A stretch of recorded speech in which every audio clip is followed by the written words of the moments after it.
내 아버지 의사 아니었지? 윤태석의 목소리가 얼음장처럼 차가웠습니다.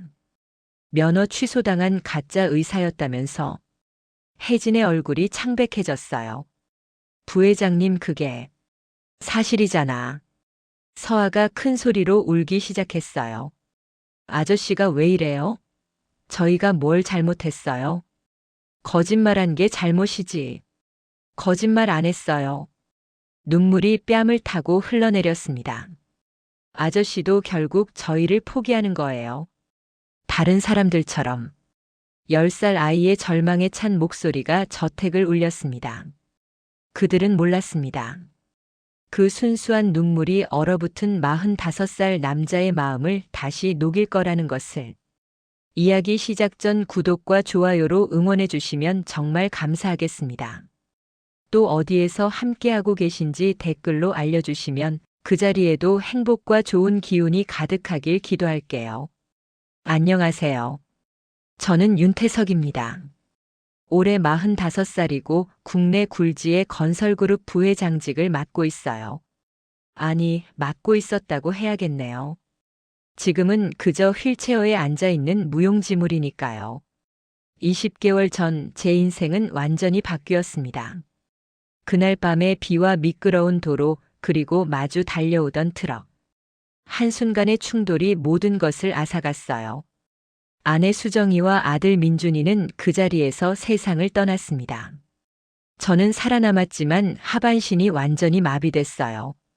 의사들은 회복 불가능하다고 했습니다. 서울 외곽에 있는 이 대저택에서 혼자 살고 있어요. 3층짜리 건물인데 저는 2층에서만 생활합니다. 엘리베이터로 오르내릴 수는 있지만 굳이 다른 층으로 갈 이유를 찾지 못하겠어요. 2층 침실과 서재, 그리고 작은 거실. 이게 제 세상의 전부입니다. 창문은 항상 커튼으로 가려져 있어요. 햇빛이 들어오면 괜히 밖이 궁금해질까 봐서요. 간병인 김이모가 매일 와서 저를 돌봅니다. 식사 준비, 청소, 그리고 제가 필요한 것들을 챙겨주죠. 50대 후반의 무뚝뚝한 분이에요. 부회장님, 점심 드세요. 여기 놓아두세요. 병원 진료 예약이 내일인데 취소할까요? 네, 취소하세요. 대화는 항상 이런 식이었어요. 필요한 말만 주고받을 뿐이었습니다. 회사 일은 모두 전무에게 맡겼어요. 가끔 중요한 결제 서류가 올라오지만 대부분 승인 도장만 찍어줍니다. 관심도 없고 의욕도 없어요. 하루 종일 서재에 앉아서 책을 읽거나 텔레비전을 봅니다. 하지만 집중이 잘 안 돼요. 자꾸 그날 밤이 떠올라서요. 만약 제가 운전하지 않았다면, 다른 길로 갔다면, 조금만 더 천천히 갔다면, 이런 생각들이 머릿속을 맴돕니다. 밤에는 잠이 잘 안 와요. 수면제를 먹어도 효과가 별로 없어서 새벽까지 뒤척이다가 겨우 잠들죠. 그리고 오후에 일어납니다. 친구들이나 회사 사람들이 가끔 연락을 하지만 만나지 않아요. 이런 모습 보이기 싫거든요. 예전에 윤태석은 당당하고 자신감 넘치는 사람이었는데 지금은 그냥 불쌍한 장애인일 뿐이에요. 의사들은 재활치료를 받으라고 하지만 거부하고 있어요. 어차피 다리가 다시 움직일 리 없는데 무슨 소용이 있겠어요? 시간 낭비일 뿐이죠. 가끔 아내와 아들 생각이 나면 견딜 수 없이 외로워집니다. 특히 아들 민준이가 그리워요. 12살이었는데 정말 밝고 씩씩한 아이였어요. 아빠, 나중에 커서 아빠 회사에서 일할 거야. 그런 말을 자주 했었는데 이제는 그 목소리조차 희미해져 가고 있어요. 저택 안에는 저 말고도 몇 명이 더 있어요. 김이모 외에 청소를 담당하는 박 아주머니, 정원 관리하는 최 아저씨가 있습니다. 모두 오래전부터 이 집에서 일해온 분들이에요. 이분들은 저를 조심스럽게 대합니다. 예전처럼 친근하게 굴지도 않고 그렇다고 무시하지도 않아요. 그저 적당한 거리를 유지하며 일만 하죠. 사실 이게 편해요.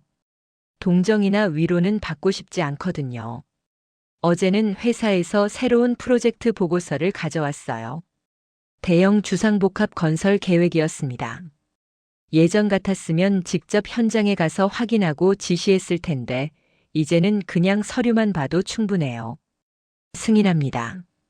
도장 하나 찍는 것으로 수백억 원짜리 프로젝트가 결정됩니다. 권력이라는 것이 참 허무해요. 점심을 먹고 나서 잠깐 창가로 갔어요. 커튼을 조금 열어보니 정원이 보였습니다. 가을이라서 나뭇잎들이 노랗게 물들어 있었어요.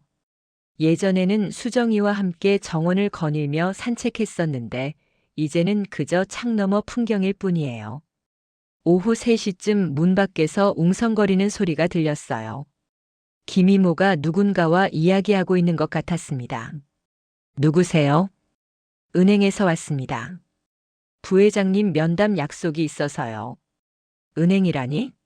약속한 적이 없는데 이상했어요. 김이모가 노크했습니다.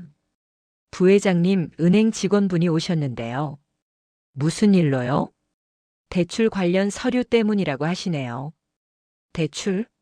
그런 것도 기억나지 않았지만 일단 만나보기로 했어요.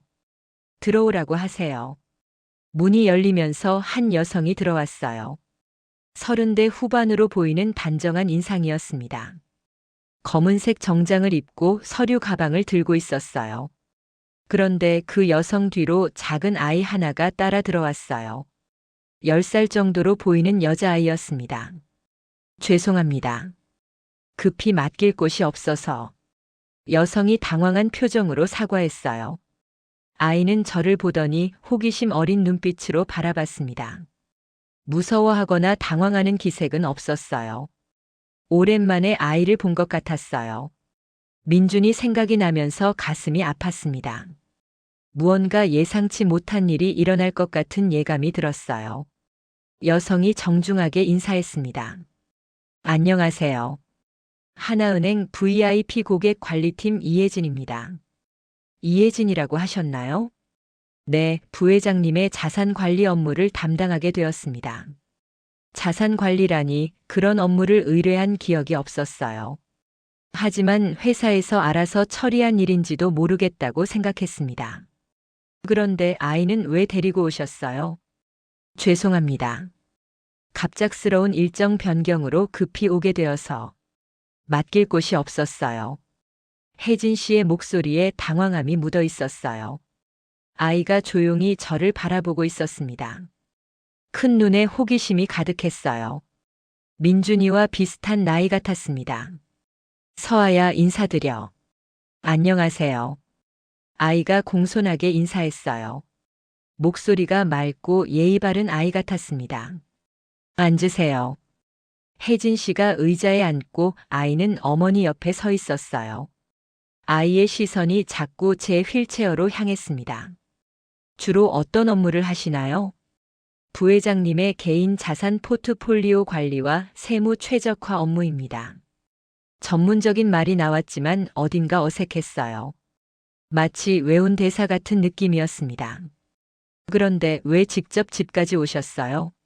서류는 회사로 보내시면 되는데. 더 정확한 상담을 위해서는 직접 뵙는 것이 좋을 것 같아서요. 그렇군요. 사실 자산 관리에 별 관심이 없었어요. 돈이 많든 적든 제게는 의미가 없었거든요. 그런데 언제부터 이 업무를 담당하시게 된 건가요? 이번 주부터입니다. 이번 주부터요? 갑작스럽게 담당자가 바뀌는 것도 이상했어요. 그때 김이모가 들어왔습니다. 부회장님, 차 가져다 드릴까요? 아니요, 괜찮아요.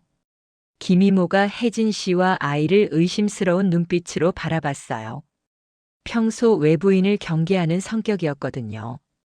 혹시 신분증 확인 좀 해볼 수 있을까요? 김이모가 직설적으로 물었어요. 네, 물론이죠. 혜진 씨가 서둘러 명함과 신분증을 꺼냈습니다. 김이모가 꼼꼼히 확인하더니 고개를 끄덕였어요. 그런데 미리 연락을 주셨으면 좋았을 텐데요. 급하게 일정이 잡혀서 연락드릴 시간이 없었어요. 변명 같은 대답이었어요.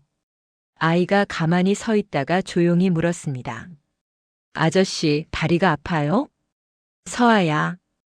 혜진 씨가 깜짝 놀라며 아이를 제지했어요. 괜찮아요. 저는 아이를 바라보며 말했어요. 응, 아프긴 해. 그럼 병원에 가야 하는 거 아니에요? 병원에 가도 낫지 않아. 왜요? 아이다운 순진한 질문이었어요. 그냥 그래. 더 설명하고 싶지 않았어요. 혜진 씨가 서류를 꺼내며 업무 이야기를 시작했어요.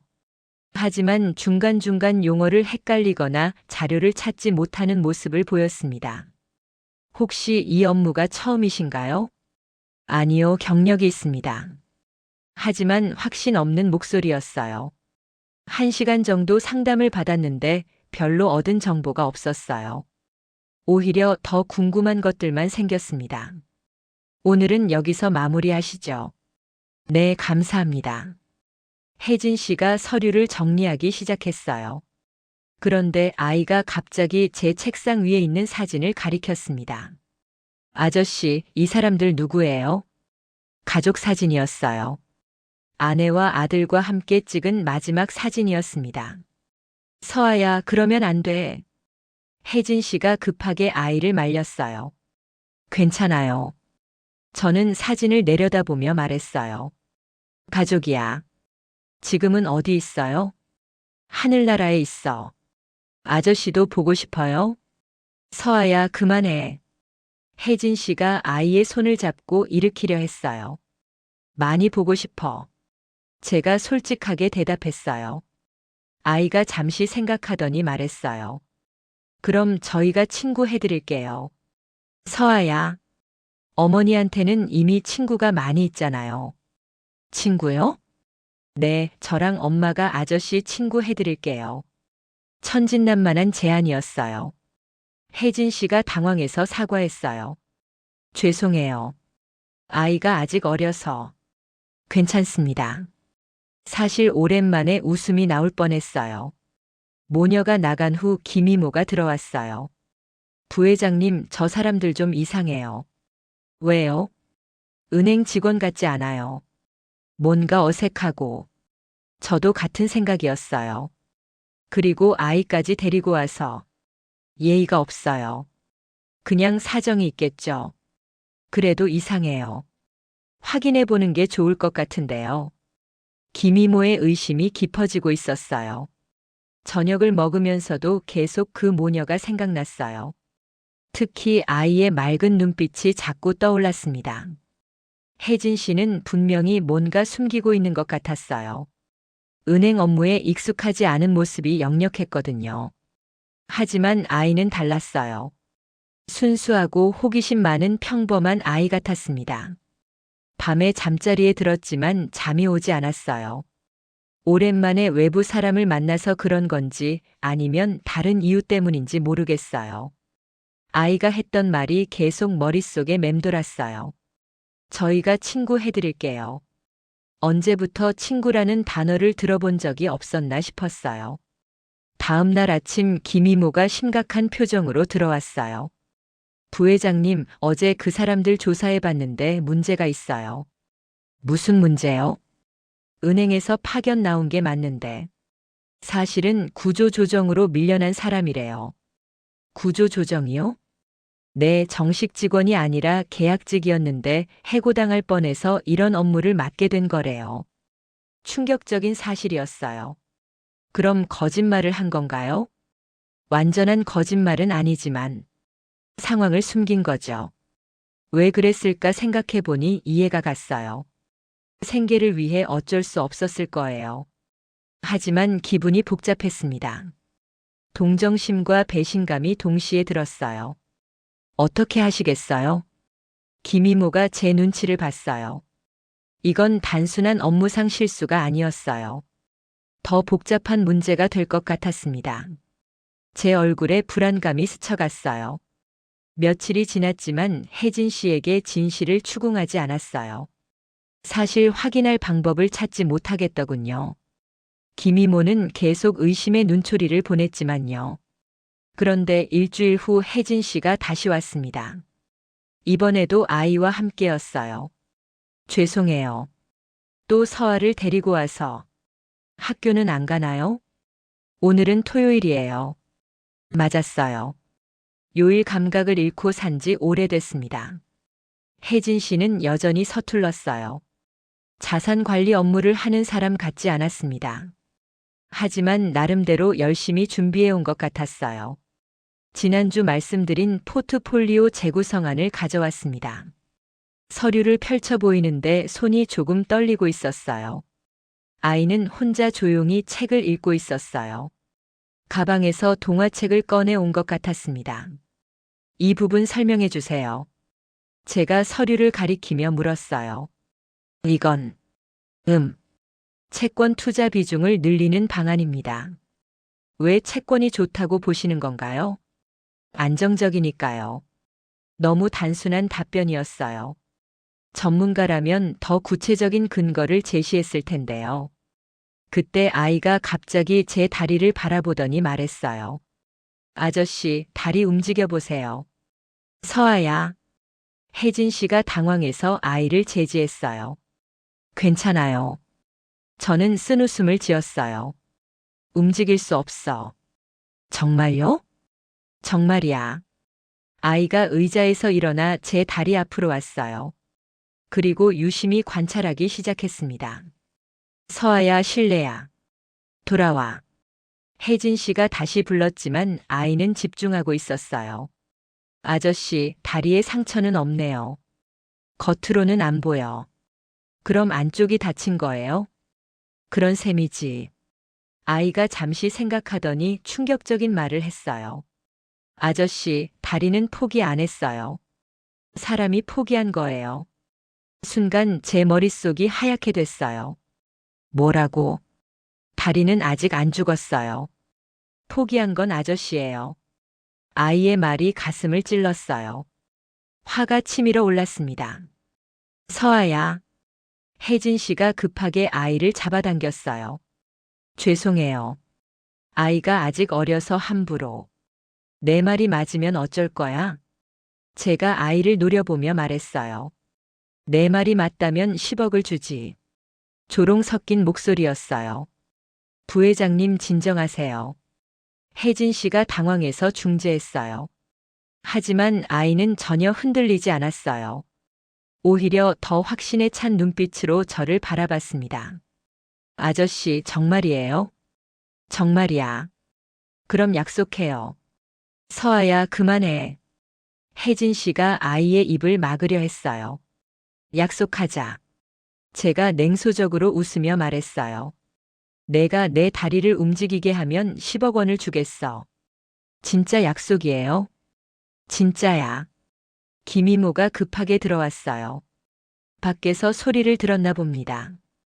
부회장님, 무슨 일이세요? 별일 아니에요. 하지만 분위기는 이미 험악해져 있었어요. 저희가 나가는 게 좋겠어요. 혜진 씨가 서류를 급하게 정리하기 시작했어요. 서아야, 빨리 가자. 엄마, 잠깐만요. 아이가 제게 다가왔어요. 아저씨, 화내지 마세요. 화낼 만하지 않아? 저는 아저씨를 도와주고 싶어요. 도와주고 싶다고?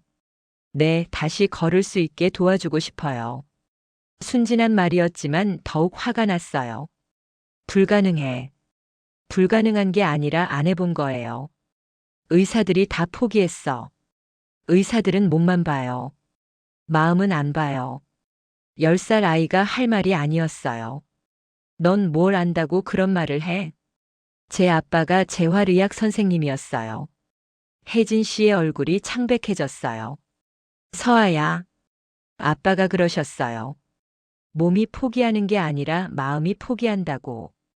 아이의 목소리가 진지해졌어요. 내 아빠는 어디 있는데? 하늘나라에 있어요.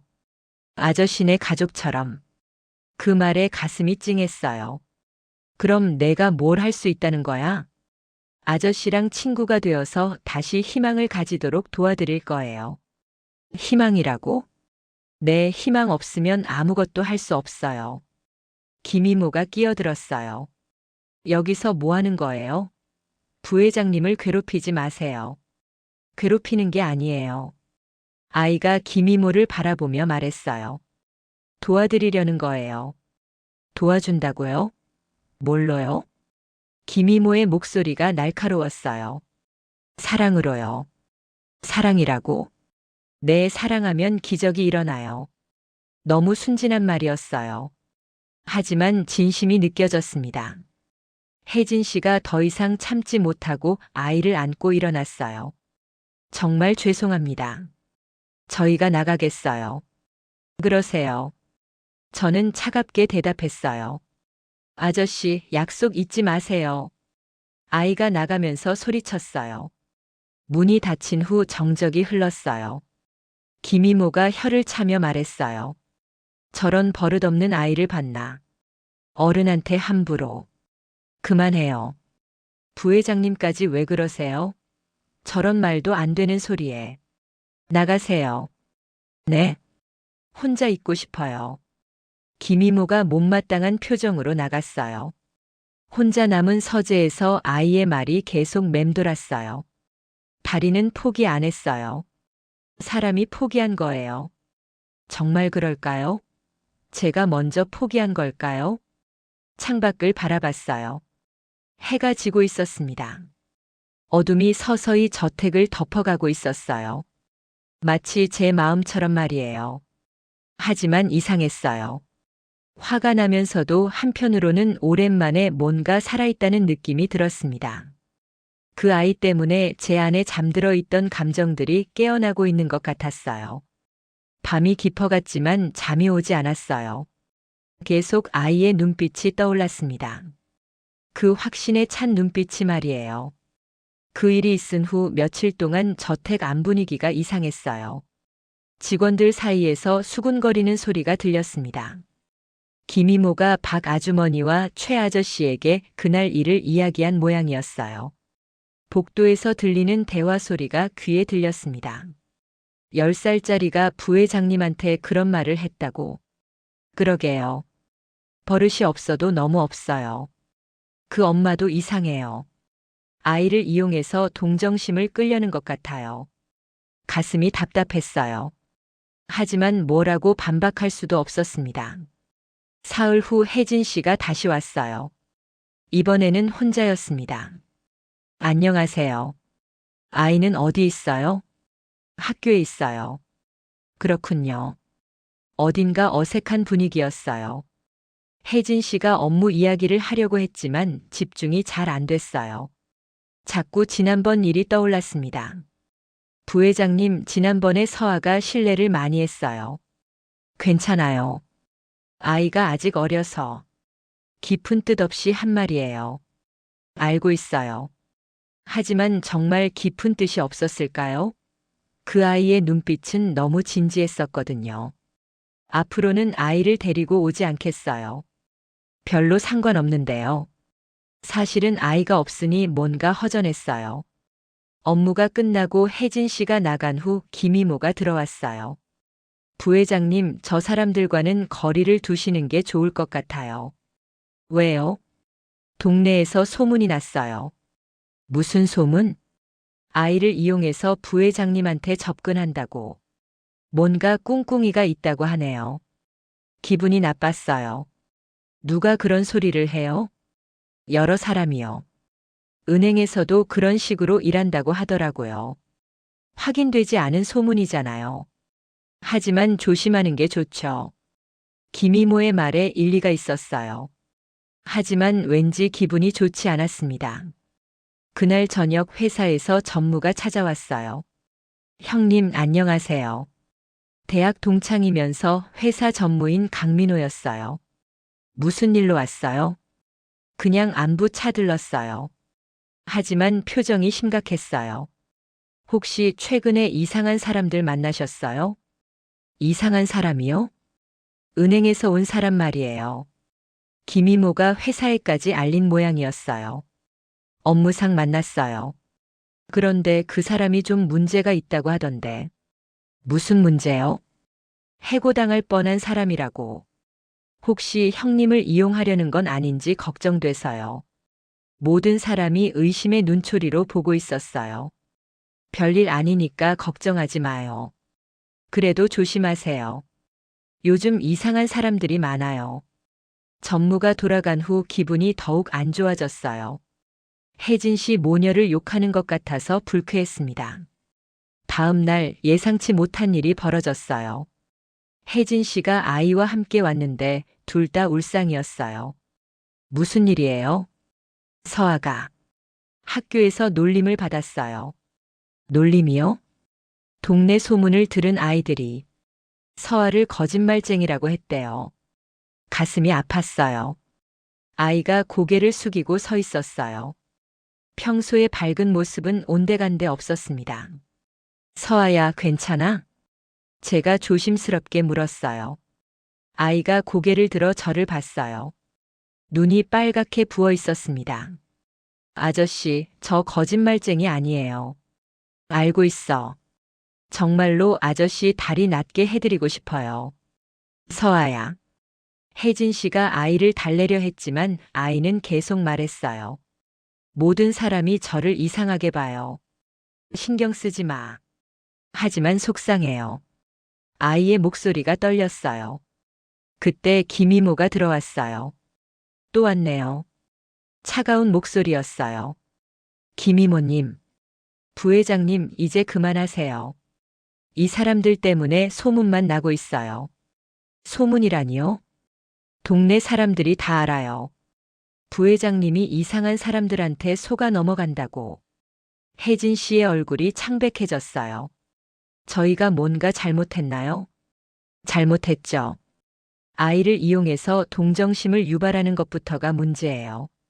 그런 게 아닌데요. 그럼 뭐예요? 정말로 부회장님 다리를 낫게 할 수 있다는 거예요?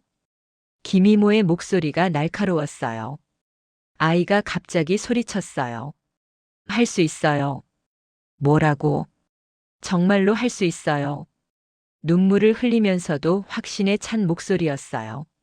말도 안 되는 소리 하지 마세요. 김이모가 화를 냈어요.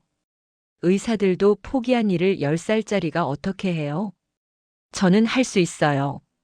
아이가 울면서 소리쳤어요. 그 모습을 보니 가슴이 찢어질 것 같았어요. 순수한 아이가 어른들의 의심과 비웃음에 상처받고 있었습니다. 그만해요. 제가 일어나서 말했어요. 다들 나가세요. 부회장님. 나가라고 했어요. 목소리를 높였어요. 김이모가 못마땅한 표정으로 나갔고 혜진 씨도 아이를 데리고 나가려 했어요. 잠깐만요. 제가 혜진 씨를 불렀어요. 서아야, 이리 와. 아이가 조심스럽게 다가왔어요. 정말로 내 다리를 낫게 할 수 있어? 네. 목소리가 작아졌지만 여전히 확신이 있었어요. 어떻게? 같이 노력하면 돼요. 같이? 네, 아저씨 혼자서는 안 돼요. 저도 도와드릴게요. 그 순간 제 마음속에서 뭔가가 움직였어요. 20개월 동안 꽁꽁 얼어붙어 있던 희망이라는 감정이 조금씩 녹기 시작하는 것 같았습니다. 좋아. 정말요? 아이의 눈이 다시 반짝였어요. 정말이야. 같이 해보자. 혜진 씨가 놀란 표정으로 저를 바라봤어요. 부회장님, 당신도 도와주세요. 네. 서아 혼자서는 어려울 테니까 어머니도 함께 도와주세요. 그때까지 포기하고 있던 마음에 변화가 일어나기 시작했어요. 어둠 속에서 작은 촛불 하나가 켜진 것 같았습니다. 아이의 순수한 믿음이 제 마음을 움직인 거였어요. 거울을 보니 제 눈빛이 달라져 있었어요. 오랜만에 생기가 돌고 있었습니다. 그날 밤 혼자 있을 때 서아의 말이 계속 떠올랐어요. 아이가 어떻게 그런 확신을 가질 수 있는 걸까요? 다음 날 혜진 씨가 왔을 때 궁금한 것을 물어봤습니다. 서아 아버지가 정말 재활의학 연구자였나요? 네, 대학병원에서 일하셨어요. 혜진 씨의 목소리가 조용해졌어요. 어떤 분이셨어요? 환자들을 정말 사랑하셨어요. 특히 척수 손상 환자들을. 잠시 말을 멈추더니 계속했어요. 남편이 항상 말했거든요. 몸은 마음의 명령을 기다린다고. 그 말이 가슴에 와 닿았어요. 서아도 어릴 때부터 아버지 일을 도왔어요. 병원에 따라가서 환자들과 이야기하곤 했죠. 이야기요? 네, 남편이 개발한 치료법 중 하나였어요. 아이들이 환자에게 말을 걸어주는 거였죠. 신기한 이야기였어요. 효과가 있었나요? 놀라울 정도로 좋았어요. 특히 의욕을 잃은 환자들에게. 혜진 씨가 잠시 눈물을 글썽였어요. 남편이 돌아가시기 전에 서아에게 당부했어요. 힘들어하는 사람들을 도와주라고. 그래서 아이가 그런 확신을 가지고 있었구나 싶었어요. 그날 저녁 혼자 있을 때 과거를 떠올렸습니다. 아들 민준이와 함께 뛰어놀던 기억이 생생했어요. 뒷마당에서 축구를 하던 일요일 오후. 민준이가 공을 차면서 웃던 모습. 제가 골대 역할을 하며 일부러 공을 못 잡던 모습까지. 아빠, 내가 이겼다. 정말? 우리 민준이가 축구 천재네. 그때는 당연하게 여겼던 일상들이었어요. 두 다리로 뛰고 아이와 함께 웃고 그런 평범한 행복들. 사고 후 그 모든 것이 사라졌을 때 절망했었어요. 다시는 아이와 뛰어놀 수 없다는 것이 가장 견디기 힘들었습니다. 하지만 지금 서아를 보면서 다른 생각이 들기 시작했어요. 꼭 다리가 움직여야만 아이와 함께 할 수 있는 걸까? 민준이가 살아있었다면 어떻게 했을까요? 제가 휠체어에 앉아 있어도 여전히 저를 아빠라고 부르며 안기러 왔을까요? 아마 그랬을 거예요. 아이들은 어른들만큼 외모나 장애에 신경 쓰지 않으니까요. 서아도 마찬가지였어요. 제가 휠체어에 앉아 있어도 자연스럽게 다가와서 이야기했습니다. 무서워하거나 동정하지 않고 그냥 친구처럼. 그런 아이의 순수함이 제 마음을 조금씩 녹이고 있었어요. 다음 날 서아가 학교에서 돌아와 저택에 왔어요. 혜진 씨가 업무를 보는 동안 아이는 제 옆에 앉아 있었습니다. 아저씨, 오늘 학교에서 재미있는 걸 배웠어요. 뭘 배웠는데? 근육도 기억이 있다고 해요. 근육의 기억이라고? 네, 한 번 배운 건 몸이 기억한다고 선생님이 그러셨어요. 아이의 말이 의미심장했어요. 그럼 아저씨 다리도 걷는 걸 기억하고 있을 거예요. 그럴까? 당연하죠. 아저씨는 45년 동안 걸었잖아요. 맞는 말이었어요. 그럼 어떻게 하면 다리가 기억을 떠올릴까? 계속 말을 걸어주면 돼요. 말을요? 네, 아빠가 그러셨어요. 몸의 모든 부분과 대화하라고. 아이가 진지하게 설명했어요. 그날부터 조금씩 변화가 시작됐어요. 서아의 순수한 믿음이 제 마음에 작은 씨앗을 심어 놓은 것 같았습니다. 비록 다리는 여전히 움직이지 않았지만 마음만큼은 조금씩 열리고 있었어요. 희망이라는 감정이 정말 오랜만에 스며들기 시작했습니다. 서아와의 대화가 있은 지 일주일이 지났어요.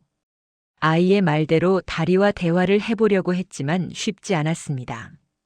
뭔가 우스꽝스러운 기분이 들었거든요. 하지만 서아는 포기하지 않았어요. 매일 저택에 와서 저와 함께 시간을 보냈습니다. 아저씨, 오늘도 다리한테 말 안 걸어봤어요? 아직 어색해서. 괜찮아요. 처음에는 다 그래요. 아이가 격려해줬어요. 혜진 씨도 조금씩 편해지는 것 같았어요. 처음에는 계속 눈치를 봤는데 이제는 자연스럽게 업무 이야기를 나누고 있었습니다. 부회장님, 이번 달 포트폴리오 수익률이 좋게 나왔어요. 그래요? 네, 예상보다 2% 높았어요. 업무 실력도 늘고 있는 것 같았어요. 처음보다 훨씬 안정적이었습니다. 그런데 김이모는 여전히 못마땅해 했어요. 부회장님, 요즘 너무 자주 오시는 것 같은데요. 업무상 필요해서 오는 거겠죠. 그래도 이상해요. 굳이 매일 와야 하나요? 김이모의 의심은 계속되고 있었어요. 어느 날 오후 서아가 특별한 제안을 했어요. 아저씨, 오늘은 제가 다리한테 먼저 말 걸어볼게요. 내가? 네, 대신 말해드릴게요. 아이가 제 휠체어 옆에 무릎을 꿇고 앉았어요. 그리고 조심스럽게 제 다리를 바라보며 말하기 시작했습니다. 안녕, 다리야. 나는 서아라고 해. 진지한 목소리였어요. 아저씨가 너희를 잊어버린 것 같아서 대신 인사하러 왔어. 혜진 씨가 당황해서 아이를 말리려 했지만 저는 그냥 두었어요. 아저씨는 너희가 다시 안 움직일 거라고 생각해. 하지만 나는 달라. 아이의 목소리에 확신이 담겨 있었어요. 너희도 외롭고 무서웠을 거야. 갑자기 아무도 관심을 안 가져주니까. 그 말을 듣는 순간 가슴이 뭉클했어요. 하지만 이제는 괜찮아. 내가 매일 말 걸어줄 테니까. 아이가 손으로 제 다리를 조심스럽게 만졌어요. 같이 힘내자. 그때였어요. 정말 미세하지만 뭔가 느껴지는 것 같았습니다. 착각일 수도 있었지만 분명히 다른 감각이었어요. 제가 놀라서 소리를 냈어요. 왜요? 서아가 고개를 들어 저를 바라봤어요. 지금 뭔가 느껴졌어요. 아이의 눈이 반짝였어요. 잘 모르겠어. 아주 미세하게. 정말요? 정말로 느껴졌어요? 혜진 씨도 놀란 표정으로 다가왔어요. 확실하지 않아. 착각일 수도 있고. 하지만 분명히 뭔가 달랐어요. 20개월 동안 아무것도 느끼지 못했는데 오늘은 달랐습니다. 착각이 아니에요. 서아가 확신에 차서 말했어요. 다리가 대답한 거예요.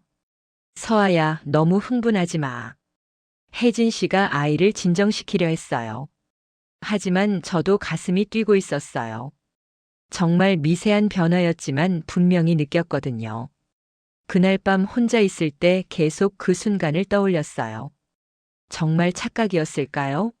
아니면 진짜 뭔가 변화가 시작된 걸까요? 침대에 누워서 천장을 바라보며 생각했어요. 서아의 순수한 믿음이 정말 기적을 만들어낼 수 있을까요? 그런데 이상했어요. 예전 같으면 즉시 부정하고 포기했을 텐데 지금은 달랐습니다. 작은 가능성이라도 붙잡고 싶었어요. 새벽 2시쯤 되었을 때 결심했습니다. 서아가 매일 해주는 것처럼 저도 직접 다리와 대화해보기로 했어요. 휠체어에서 침대로 옮겨 앉아서 제 다리를 바라봤어요. 20개월 동안 원망스럽게만 바라봤던 다리들이었습니다. 안녕. 첫 마디가 어색했어요. 아직 있으면 미안하다. 목소리가 떨렸어요. 그동안 무시해서 미안해. 화내서 미안해. 눈물이 나기 시작했어요. 포기해서 정말 미안해. 20개월 동안 참았던 눈물이 터져 나왔습니다. 다시 시작해보자. 울면서 제 다리에게 말했어요. 그때 또다시 미세한 감각이 느껴졌어요. 이번에는 확실했습니다. 깜짝 놀라서 눈물을 닦았어요. 정말로 뭔가 움직이는 것 같았어요. 아주 작은 반응이었지만 분명했습니다. 정말이야? 혼자 중얼거렸어요.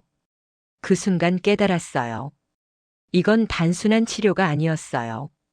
제가 제 몸과의 관계를 회복하는 과정이었습니다. 다음 날 서아가 왔을 때 어젯밤 일을 말해줬어요. 정말요? 아저씨가 직접 말 걸었어요? 응. 어떤 기분이었어요? 처음에는 어색했는데, 나중에는 뭔가 따뜻했어. 아이가 환하게 웃었어요. 이제 시작이에요. 시작이라고? 네, 이제부터 진짜 친구가 되는 거예요. 서아의 말이 맞았어요. 치료라는 거창한 말보다는 관계 회복이라는 표현이 더 정확했습니다. 그날부터 매일 밤 제 다리와 대화를 나눴어요. 처음에는 어색했지만 점점 자연스러워졌습니다. 그리고 조금씩, 정말 조금씩이지만 감각이 돌아오기 시작했어요. 김이모는 여전히 의심스러워했지만 저는 신경 쓰지 않았어요. 이제 더 중요한 일이 생겼으니까요. 제 몸과의 관계를 되찾는 것, 그리고 서아와 혜진 씨와 함께 새로운 희망을 키워가는 것이었습니다. 거울을 보니 제 눈빛이 완전히 달라져 있었어요. 오랜만에 생기가 돌고 있었습니다. 판세가 완전히 바뀌기 시작한 순간이었어요. 미세한 감각이 돌아온 지 한 달이 지났어요. 매일 조금씩 나아지는 느낌이 들었습니다. 서아와 함께 하는 시간도 늘어났고 혜진 씨와의 업무 미팅도 자연스러워졌어요. 하지만 김이모의 의심은 계속 깊어지고 있었습니다. 어느 날 아침 김이모가 심각한 표정으로 제 방에 들어왔어요. 부회장님, 중요한 말씀 드릴 게 있어요. 뭔가요? 저 사람들에 대해 더 자세히 조사해 봤어요. 김이모가 서류를 꺼냈어요. 혜진 씨 남편이 정말 재활의학과 의사였는지 확인해 봤는데. 확인했다고요? 네, 그런데 문제가 있어요. 김이모의 목소리가 낮아졌어요. 의사 면허 취소당한 사람이래요. 면허 취소요? 네, 불법 의료 행위로 문제가 됐다고 하네요. 충격적인 내용이었어요. 그럼 서아가 아버지에게서 배웠다는 치료법도 가짜일 가능성이 높죠. 가슴이 무너지는 기분이었어요. 더 심각한 건 따로 있어요. 김이모가 계속 말했어요.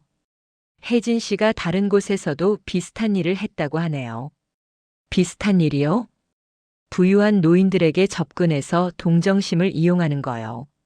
설마 아이를 이용하는 수법이래요. 순진한 아이가 희망을 준다고 하면서 말이 계속될수록 마음이 무너졌어요.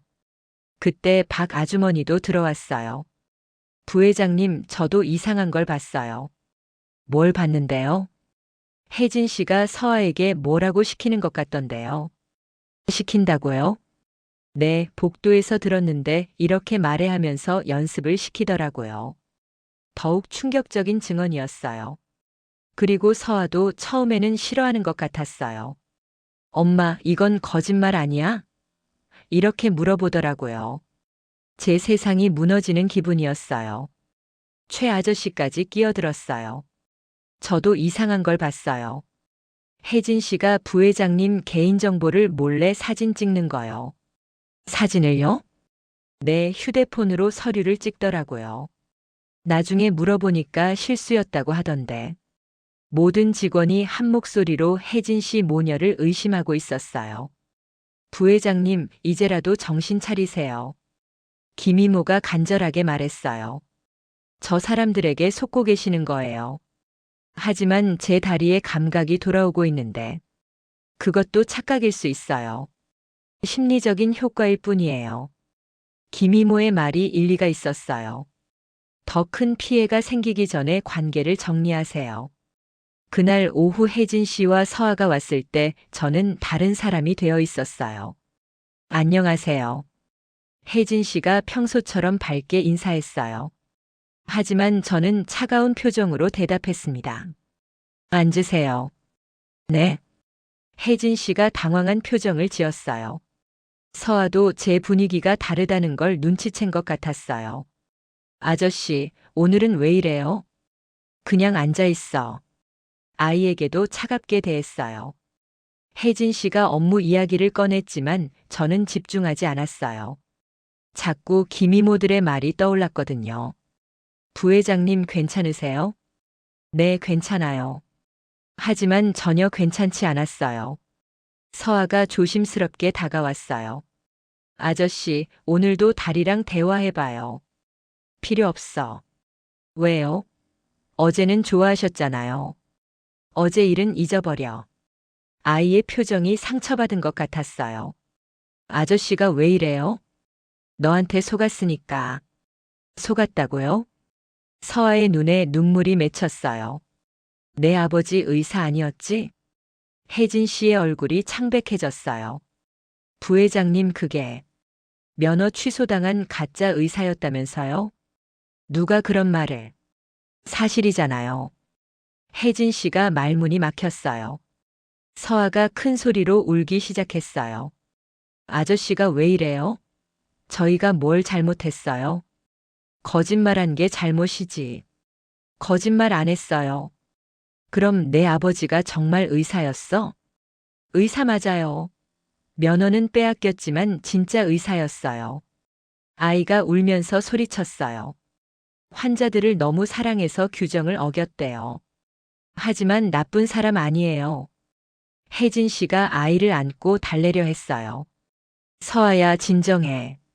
엄마, 왜 아저씨가 이래요? 우리가 뭘 잘못했어요? 아무것도 잘못 안 했어. 혜진 씨가 저를 바라보며 말했어요. 부회장님, 오해가 있는 것 같은데. 오해가 아니라 사실이죠. 네, 남편이 면허를 잃은 건 사실이에요. 하지만 환자를 돕기 위해서였어요. 그런 변명은 듣고 싶지 않아요. 변명이 아니에요. 서아가 다시 소리쳤어요. 아빠는 가난한 환자들을 공짜로 치료해줘서 혼난 거예요. 서아야, 그만해. 진짜예요. 아빠는 나쁜 사람 아니에요. 아이가 눈물을 흘리며 절규했어요. 아저씨도 결국 저희를 포기하는 거예요. 그 말이 가슴을 찔렀어요. 다른 사람들처럼 저희를 나쁜 사람이라고 생각하는 거죠. 아이의 목소리가 절망에 차 있었어요. 서아야. 아저씨도 결국 포기했어요. 저처럼. 그 순간 제 마음이 무너졌어요. 혜진 씨가 울고 있는 아이를 안고 일어났어요. 저희가 나가겠어요. 그러세요. 차갑게 대답했지만 마음은 찢어지고 있었어요. 서아야, 가자. 아저씨, 정말 끝인가요? 아이가 마지막으로 물었어요. 대답할 수 없었어요. 모녀가 나간 후 저는 혼자 남았어요. 김이모가 들어와서 말했어요. 잘하셨어요. 이제야 정신을 차리셨네요. 하지만 전혀 잘한 것 같지 않았어요. 그날 밤 잠이 오지 않았어요. 서아의 마지막 눈빛이 계속 떠올랐습니다. 절망에 찬 그 눈빛이 제 마음을 괴롭혔어요. 정말 제가 옳은 선택을 한 걸까요? 아니면 또다시 희망을 포기한 걸까요? 답을 찾을 수 없었어요. 일주일이 지났지만 혜진 씨 모녀는 오지 않았어요. 당연한 일이었겠지만 마음이 허전했습니다. 김이모는 만족스러워했어요. 이제야 조용해졌네요. 처음부터 이상한 사람들이었어요. 하지만 저는 계속 불편했어요. 서아의 마지막 눈빛이 자꾸 떠올랐거든요. 그날 오후 창밖을 내다보니 저택 입구에 작은 그림자가 보였어요. 서아였습니다. 혼자 서 있었어요. 한참을 망설이는 것 같더니 천천히 다가와서 현관문 앞에 뭔가를 놓고 갔어요. 김이모가 나중에 그것을 가져왔어요. 이게 뭔가요? 편지였어요. 서아가 쓴 편지였습니다. 아저씨에게. 아이의 서툰 글씨로 적혀 있었어요. 편지를 열어보니 이런 내용이었어요. 아저씨, 안녕하세요. 저는 서아예요. 아저씨가 화내셔서 슬펐어요. 하지만 아저씨 기분도 이해해요. 어른들은 가끔 아이들을 믿기 어려우니까요. 저는 아저씨를 포기하지 않을 거예요. 언젠가 다시 만날 수 있을 거라고 믿어요. 그때까지 제가 기다릴게요. 아저씨도 포기하지 마세요. 편지를 읽는 순간 눈물이 났어요. 그 순수한 마음이 제 가슴을 울렸습니다. 그날 밤 저는 결심했어요. 잘못된 선택을 바로 잡아야겠다고 생각했습니다. 다음 날 아침 김이모에게 말했어요. 혜진 씨 연락처 알아요? 왜요? 사과해야겠어요. 부회장님 정신 차리세요. 저 사람들이 나쁜. 제가 잘못 판단했어요. 김이모가 말리려 했지만 마음은 이미 정해져 있었어요. 혜진 씨에게 전화했어요. 여보세요. 혜진 씨, 저예요. 부회장님? 놀란 목소리였어요. 죄송해요. 제가 잘못했어요. 무슨 말씀을? 서아에게 상처 줘서 미안해요. 전화 너머에서 혜진 씨가 울고 있는 것 같았어요. 내일 시간 되시면 저택으로 와주세요. 서아와 함께요. 정말요? 네, 제가 직접 사과하고 싶어요. 다음 날 혜진 씨와 서아가 왔어요.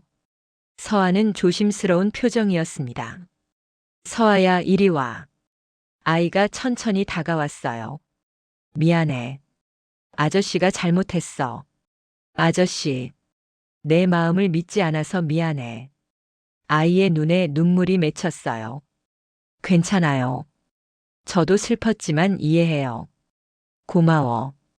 그럼 이제 다시 친구가 될 수 있어요? 물론이지. 그날부터 다시 시작했어요. 서아와 함께 다리와 대화하고 조금씩 감각을 되찾아가는 과정을 계속했습니다. 한 달 후 놀라운 일이 일어났어요. 발가락이 조금 움직인 거예요. 어머! 혜진 씨가 깜짝 놀랐어요. 정말로 움직였어요. 서아가 기뻐서 뛸 듯이 좋아했어요. 의사를 불러서 검진을 받았어요. 정말 놀라운 일이네요. 신경이 조금씩 회복되고 있어요. 완전히 낫을 수 있나요? 확실히 말씀드리기는 어렵지만 희망적이에요. 그것만으로도 충분했어요. 반년 후 저는 처음으로 저택 밖으로 나왔어요. 휠체어에 앉아 있었지만 바깥 공기를 마시는 것만으로도 행복했습니다. 서아가 제 옆을 걸으며 말했어요. 아저씨, 이제 정말 달라졌어요. 뭐가? 표정이요. 처음 만났을 때보다 훨씬 밝아졌어요. 맞는 말이었어요. 제 안의 어둠이 많이 걷혔습니다. 서아야, 고마워. 뭐가요? 포기하지 않아줘서. 당연한 거예요. 친구니까요. 1년 후 저는 지팡이를 짚고 조금씩 걸을 수 있게 됐어요. 완전한 회복은 아니었지만 충분했습니다. 서아는 제 첫 번째 발걸음을 지켜봤어요. 아저씨, 해냈어요. 우리가 해냈어. 정말 그랬어요. 혼자서는 불가능했을 일이었습니다. 혜진 씨도 이제는 정식 직원이 됐어요. 실력이 늘어서 회사에서 인정받게 된 거예요. 어느 저녁 3명이 함께 저택 정원을 산책했어요. 아저씨, 처음에 약속했던 10억 원은 어떻게 할 거예요? 서아가 장난스럽게 물었어요. 약속은 약속이지. 하지만 조건이 있어. 뭔데요? 내가 커서 의사가 되면 주겠어. 정말요? 응, 내 아버지처럼 사람들을 도와주는 의사가 되면. 서아가 환하게 웃었어요. 약속해요. 그날 밤 거울을 보니 완전히 다른 사람이 되어 있었어요. 눈빛에 생기가 넘쳤고 미소까지 지을 수 있었습니다. 걷는 것보다 중요한 건 다시 살기로 한 선택이었어요. 포기하지 않고 희망을 품는 것, 그리고 진정한 친구와 함께하는 것. 그것이 진짜 기적이었습니다. 창밖으로 별들이 반짝이고 있었어요. 내일도 서아와 함께 새로운 하루를 시작할 생각에 가슴이 설렜습니다. 그럼 오늘 이야기는 여기까지입니다. 구독과 좋아요로 응원해 주시면 정말 감사하겠습니다. 또 어디에서 함께하고 계신지 댓글로 알려주시면 그 자리에도 행복과 좋은 기운이 가득하길 기도할게요. 저는 AI 나레이션 이시연이었습니다.